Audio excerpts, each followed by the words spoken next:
Hello and welcome to the best fucking podcast in the world. I'm JD. And I'm Scott. So Lloyd is sick this week, and we've got Scott from the Path Less Traveled in to take over co-hosting and talk about some things that you've got coming up. Yeah, you bet. Sorry I don't have an accent, just to apologize right away. I'm less polarizing already. Well, you could maybe fake one, but, we could... Yeah, well, I guess we can continue on, and then if things pop up, I'll jump all over that. Yeah, awesome. So what you guys have going on? We've been working on our new album lately, so we've been in the studio pretty much doing a lot of pre-pro. Before, whenever we write an album, basically... Right. We would go in, and then I would write the lyrics like that day and like the melodies that day, and then we would track and stuff, right? So like that's cool, and it puts a lot of pressure. And there's some bands that are like successful, like one of my favorite bands is Seether, and they do that pretty much. Like they write all the lyrics in the studio. Yeah. But a lot of my friends' bands, they do a lot of pre-production, which we've never really experimented with before. So we're really trying that approach on this one. We're gonna see if it's noticeable. So we're spending a lot more time trying different because we have 3 vocalists, right? So I'll try singing a part, then Mike will try singing, and then Jordan will try singing it, and then we'll try harmonizing with each other. We'll scrap the melody and rewrite a melody. Like we're spending so much time on that. So like I feel like in some ways our melodies are a lot stronger than they have been before, because like we're really using a fine-tooth comb. Yeah. And then also we've in the past year we've acquired more musical gear and more friends who have gear and stuff. So we've been able to use that stuff differently and kind of really spend the time with each piece of equipment to get the best possible sound out of each thing. So using different guitars and different parts, or like different, guitar pedals or that kind of thing, just to get kind of the best possible sound. Because when you're an indie band, you have to wear many hats. Like you have to be your own producer, you have to be your own engineer, and like not all the time, but really, if you want to save money, because especially with the economy, it's not easy to just go, spend 10 grand and record an album in a studio anymore. So you've got to be smart and make the cuts where you can. Yeah. So, it's exciting in the kind of the era that we live in, because we're able to do all these things. Yeah. But at the same time, it's like, it's challenging, because there's, the press and the promo and stuff like that a label would front cash for. You can't really do that anymore. But at the same time, these things where we're able to be way more involved in our music than bands previously probably would have been is kind of neat. And then obviously you invite friends in, there's the opportunity to collaborate and that kind of thing too. So it's cool, and it's been going pretty well so far. Yeah, because this is your 3rd album, correct? This will be number 3. We're kind of on the fence. Like we have like 7 songs right now, right? And it really wouldn't be that hard to record drums for 3 more and then do the rest and make it a full length album, because we Cast Out was 8 songs with a runtime of about 34 minutes or something like that. And then Vacant Youth has a runtime of 20 minutes. So they're both technically EPs. Yeah. But I don't know, Cast Out has like a longer EP, I guess. But like to do a full length would be kind of neat. But at the same time, putting a full length out doesn't make a lot of sense, because you put it out and then anyone who's younger than I'd say like maybe 25, 23 is not going to listen to a full length, because it's all about the age of the single. Right. So it's like, you've got to be smart. You could spend that much money, release an album, and then you're not sure if anyone's going to listen to it or not. Or you could release singles every 3 months. Like a band called Protest the Hero out of Toronto. Right. They released 3 albums. I think 4. Their last one was called Volition, and they did that with the Kickstarter and was really successful. But now they've gone on Bandcamp and they release a song every month for 12 months. And so people are paying a monthly subscription. So I don't really, obviously they haven't released their numbers, but it's gotten to a point where they're probably making at least some money, and they're getting 100% of that money instead of a percentage that a label would take or whatever. Right. So that option's out there once you have that platform. But the subscription model is interesting, because that's the first that I have heard of a subscription model for music. In the sense that they're not doing an EP, they're not doing it's kind of like an album over time. Yeah, is the way to look at it. I mean, it'll be interesting to see what kind of numbers come out of that for sure, because as you're acutely aware, I'm sure album sales are not what they used to be. You're right. The demographics changing. I mean, I'm a much older, music listener. I still crave complete albums. I still crave and like physical an too. A and B. Vinyl. Yeah, 100%. Yeah. I just bought a local band's vinyl single.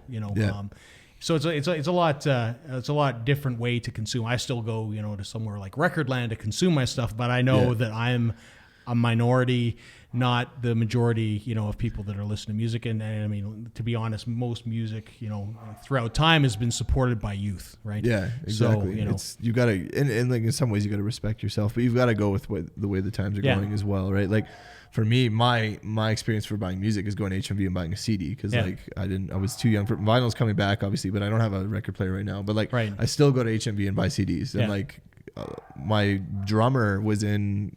He just started a new class at university, and they had to say something unique about them. So he's like, "Oh, I still buy CDs," and the whole class like erupted in laughter. Like he was actually shocked at how weird that was. And like, and we're like only in the 23, 24, 25 bracket for our band. Like we're still in our early to mid 20s, and that's already like revolutionary, ridiculous to think that you're buying CDs. Yeah. So that's actually crazy when you think about how fast that has changed. I remember when CDs came in, and it was like it was a big deal. I remember going from records to tapes to CDs to downloads or Napster, LimeWire, Kazaa, all those things, to iTunes, and it's I actually don't buy a lot of stuff off iTunes personally, but it's interesting. I like to get the CDs. I'll go to the shows and collect the CDs and so forth. But I mean, it'll be interesting to see who cracks kind of that. Yeah, like music's definitely in a weird place, and like not to say that I'm an expert on it or anything, but like growing up in this industry, this is just what I've seen, and like you can see documentaries like Sound City and how things were done, and like just the music industry as a whole. Like even when it comes to festivals, like Woodstock is a household name that when you say it, obviously people who were there have a fond memory of it, but like that happened in one city. In like a farmer's field, basically, not even a city, and then people all around in the Western world know about it, right? And now there's so many festivals, in one country, let alone two, kind of thing that are happening, and it's the same festival that travels more or less. The artists are pretty much the same thing, but like even a memorable show, like I remember this and that, it was just a perfect night kind of thing. Like that kind of thing is like even that's kind of going away just because the saturation of music as a whole is gotten so much bigger. So like. Definitely a very interesting time to be involved in music because no one really knows what's coming next. Right. And if you can figure it out and jump on the front of it, like you're going to be super successful. Yeah. And I mean, you even see that some artists now, even some bigger artists, are trying to get, like they're having their own streaming businesses and stuff like that. I don't know if streaming is the way to go. It doesn't seem to be the way. It's a great way to maybe be exposed to new music, but I don't think it's the way necessarily to consume. I listened to, I think it was Apple Radio for a while. And it Beats One or whatever. Yeah, it was, it was interesting. I would listen to London and, it's basically what BBC was doing more or less. Right? I got the same vibe. Like Day to Remember just released a new track on Beats One. And when I listened to it, it felt the same as listening to BBC One when they debut a new track there. So I guess Apple's kind of like taking that idea, but they're thinking more global, I guess. So it's kind of neat what they're doing, but it's also interesting. I don't know the numbers for Apple Music or how many people are streaming and versus the Google Play Store and all that stuff. But I don't know. It could be the future, and it could also be just like a Band-Aid for the problem for a bit, and then there's something else that's going to come up. So who knows? Yeah. So this new album that you guys are doing is you've mentioned is a different approach. Like I saw that you had everything sort of laid out and charted. Yeah, we've never charted anything. We've never charted anything before. We've done that. Yeah. So how are you finding that experience? It's frustrating. Like sometimes you actually get really upset because you'll get upset with each other sometimes because you'll write something that like you're proud of, and you'll like sing it, and then one of the guys will be like, I hate that. And then you're like, all right. But like before, when you had that pressure of like, we need to release the song tonight, or we need to send this off to the mixer tonight. Or like I'm leaving for work tomorrow and we want this out in July. So this is the last day. That pressure makes you write something that pretty much either you're all happy with or you accept it. Yeah. But now when you have infinite possibilities, really, it's like the choice can be crippling sometimes. But at the same time, it can push you to be better. Because if you write something you're proud of, someone says, I hate it, that'll make, okay, how can this be better? And then you erase it and you come back and you write something stronger sometimes. Yeah. But on the flip side, it's kind of like when you're taking a test, usually your gut feeling is the right one. Yeah. So there is that balance, and I can't say that one has been more prevalent than the other, but like there's a lot of second guessing. And it's definitely been a learning curve, like from the first record to now, like how much, we're much better at listening to each other's opinions. We're much better at trying out new ideas without having our egos get in the way. Because like not even like that any of us are really egotistical, but when you're involved in something that you create, you're proud of it, right? And there is that. So when all three of us are together, like Dustin's our live guy and he like plays a lot, but he's not really a huge contributor in the writing process. Right. It's mainly Jordan, Mike, and I. So when us three get in the room, sometimes like we'll just kind of bounce off ideas, and you know, it really, we've gotten better at it, and I feel like it's the next logical step for our record. And like if we want to make a dent in the Calgary rock scene, which is like not even that big to begin with, but if we can become like something that people in Calgary like I think you should always try for excellence, right? So we want to release the best record that we can with the best songs that we can, and do the best with promotion that we possibly can, so that people can hear about us. And I think that's any artist's dream, really. Like anyone wants to create something and be excellent at what they've created, and then have people enjoy it. It's not really the fame or like making huge amounts of money off it. It's just like if I've created something that someone identifies with or relates to and like has a stake in, like that's huge, and that goes so far. Yeah. I guess like as an artist, I'm sure when someone appreciates what you've drawn or what you've tattooed or whatever the medium is, like that just, it makes your day when someone's like, oh, absolutely. I mean, you know, it's, you're always aiming. I mean, I've done commercial stuff, and you're aiming to please a client. Mm-hmm. You want them to appreciate what it is.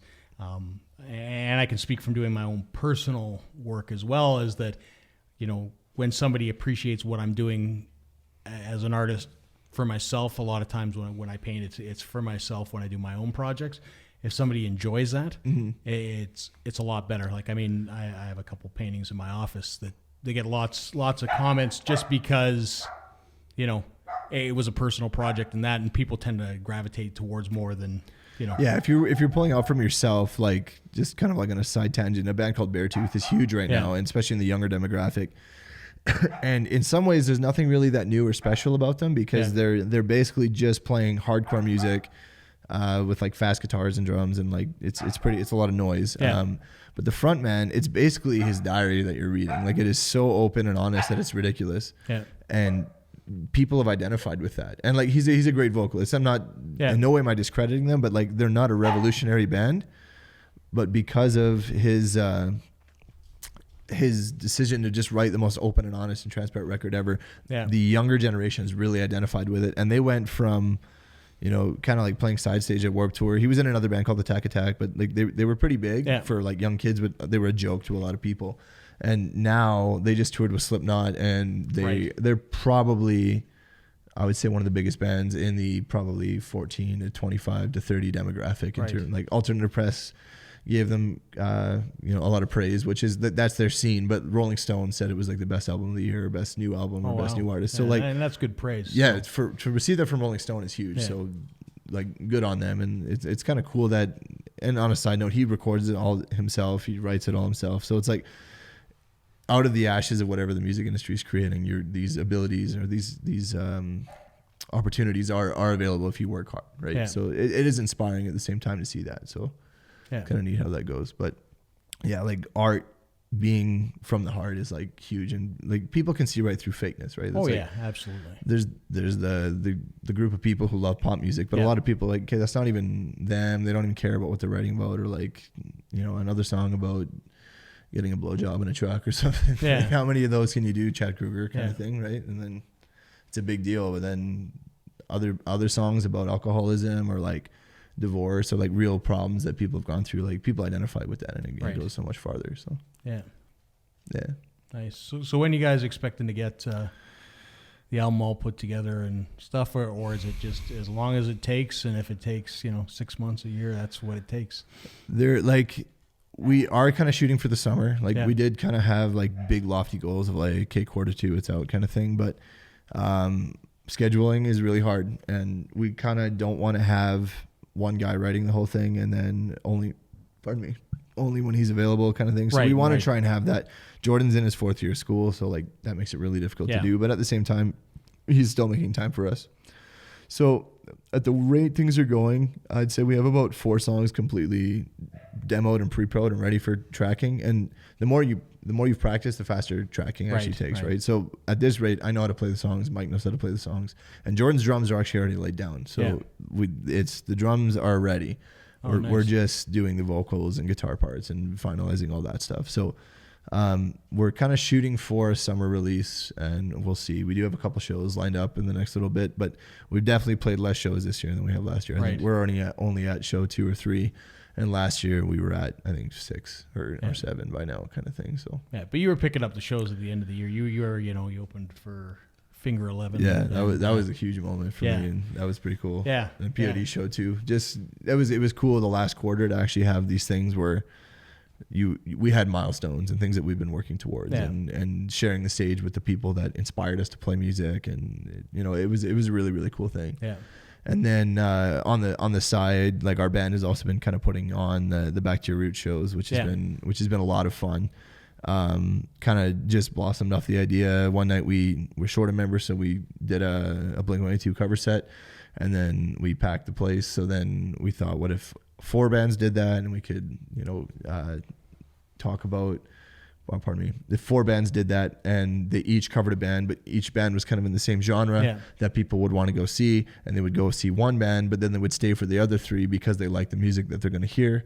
And then out of that opportunity, bands can play their original music and have it fall on new ears and on fresh ears in a way that, like, a lot of, if you go to the average local show, it's probably 50 or 60 people. The band's like the lead singer's wife's in the front row, and then his best friend is there, and then you got a couple regulars, and it's cool, but it's not really.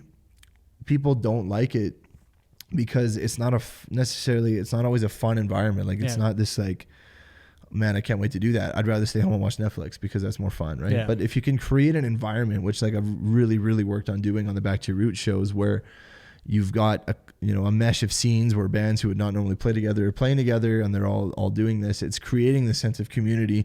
Bands are talking to each other in new ways, kind of thing, in ways that they haven't been before, especially with cross promotion and stuff.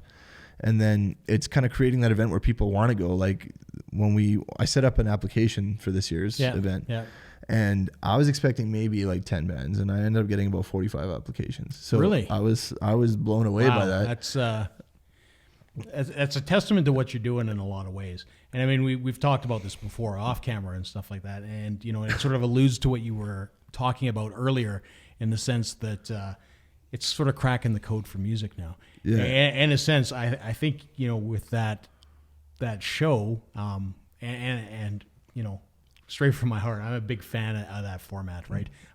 Thank you. And as I indicated, I'm not so much for the covers. Yeah. Although I do, get a little judgy on, how people do cover stuff. Yeah, it's hard sometimes. But, it's, that being said, I also, want to hear the original stuff, and 9 times out of 10, it's the original stuff. It's better. Is infinitely better, and we discussed that off camera. But I think that's part of the thing. And the fact that you had 45 band applications, it's crazy, tells me that bands are digging it. And I mean, I've been to the shows, and there's a lot of people there. I've been to, lots of shows, and like you said, there's not a ton of people there. It's a small crowd, and it's hard to feed off that, right? As an artist, like, you're not gonna, like, our best show we've ever played was for Finger 11. It was for 700 people. Yeah, and that's because the moment you play the first note on your guitar, the crowd's cheering, so then your adrenaline spikes, and then you guys are just stoked. So you play faster, and you play louder, and you play, like, there's more pressure, and you sing better. Like, it's weird how that works, but, like, if the exact same 4 guys on the same night, and we were playing to 30 people, we would be just another bar band in some ways, right? Like, you've always got to try to be your best, but, like, it's a relationship between the crowd and the people. And not to say that, like, if you're playing to 50 people a night, like, thank you to those 50 people who are coming out, and, like, it's still a great time. By no means am I trying to undermine that or anything, but, like, I think that music can be built back up to where it was if you just are creative with how you create these events, and show people that, hey, there is integrity in live music. There is integrity in, someone not just hitting spacebar and then doing a Jaeger bomb kind of thing. And it's unfortunate that Lloyd isn't actually here today, because I think he would tell you, because I go to tons of shows. I go to tons and tons of shows, which is cool, to the point of probably overload. So, I mean, I have a different perspective than your average fan or viewer or somebody that would go to these things. Yeah. Lloyd, on the other hand, does not, right? Yeah. He saw you open, I think, for POD. Yeah. And he also went to the Back to the Roots. Yeah. The last one, and he loved it. He loved it. He had the Back to the Roots one. He brought his girlfriend, right? Yeah. And they had a great time. He gets excited about those. He likes to go see those things. I mean, part of it is talking on the show, and he likes to go see obviously the people that he has on here because again, he's not as in touch with the music scene as maybe myself, but I mean, the fact that he was excited and all that kind of stuff, again, that's a new fan to me. Yeah. Right? If somebody that was, that comes from the same place that he does, those are kind of, and you're drawing him in because he would definitely go, to a show now, whereas before he was kind of, I prefer Netflix, right? Yeah, exactly. So it's really cool that it's working. And the fact that we had 45 applications and then I had to pick 4 bands was like, that's crazy. It wasn't a problem I was expecting to have. And a lot of people were like really, really excited about it. So I've been talking with a few people. We might break the semi-annual thing where it's twice a year or biannual. Yeah. We might go to quarterly. It's a lot of work, especially when you're trying to work on your own record and then your own shows where you showcase your own music. So it's a lot of work to put that on, but maybe we can, do 3 a year instead of 2 or something like that, just to kind of facilitate because the applications that came in were bands, kids they're 16, 17. I had applications from, my demographic, 23, 25. Bands, guys in their 30s, guys in their 40s. So I had people apply for Iron Maiden and Pearl Jam and Metallica, Rob Zombie, NoFX, The Used, all these bands that some people who are watching this will be, oh yeah, I know that band. Other ones they've never heard of, right?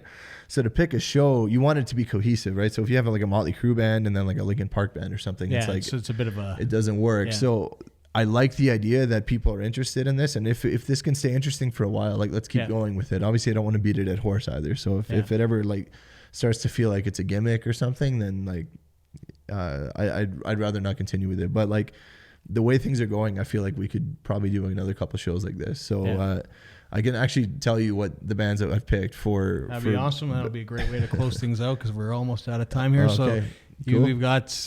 This is Back to Your Roots 3. So Back to Your Roots 3. It's June 11th, and this one's at Dickens Pub. So nothing against Blind Beggar. We just wanted to try something new. I always kind of envisioned the show being sort of a traveling thing. We're different venues all the time and stuff. So BJ's the talent buyer there, and I talked to him about it, and he's like, yeah, let's give this a shot. So we'll see how it goes at Dickens. Again, Blind Beggar was a fantastic host for the first 2, and I'm sure we'll be back there again. So again, is no ill blood there.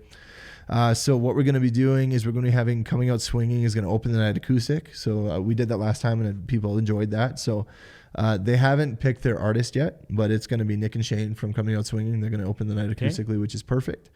And then the first band is from 6 till 8, and they're going to be covering NoFX, which is a punk band that was really popular in the 90s, big on Warped Tour, that kind of thing. Then second, my good friends from Saskatoon, we've been wanting to get them out here for 3 years, as long as I've known them, kind of thing. They were actually the band that inspired me they showed me that local music could be awesome because I didn't really know much about the scene, and I bumped into a guy at a concert. We became friends. He sent me his demo, and I was like, man, this music's amazing, and they're one of my favorite bands, and they're local. So they're called My Constant. They're coming out. They're covering Newfound Glory, who's also kind of in the Warped Tour kind of vibe, similar to NoFX. Third, we're going to be playing The Offspring. So they are coming here March 25th. People might be re-inspired and want to come see Offspring again in June. Not sure. People might want to see it, might not. But Offspring, one of the first punk bands I ever heard, even before Blink. So huge on that. Mike loves them. Jordan loves them. Dustin likes them too. So we're excited about that. That's going to be a good time. And then closing off the night, we have a hardcore band or metalcore band kind of thing. They're called Petrify, and they're going to be covering Nirvana. Nice. So we kind of wanted to go for a punk and a little bit of grunge at the same time. So that's the lineup for this one. Really, really excited about it. I think it's going to be good. A lot of the bands are from different circles, so it's going to be a lot of networking, a lot of people meeting, and a lot. You'll probably see traditional punks with the mohawks and stuff, and then you'll have baseball caps and flannels or whatever. You'll have a bunch of different kind of demographics out there, which is exciting. And the date for that again? It's June 11th. So June 11th, put that on your calendar. 8 p.m. And that's all we got time for today. So I'm JD. Lloyd will see you next show, and this is... I'm Scott. Sorry, I'm not British. See ya.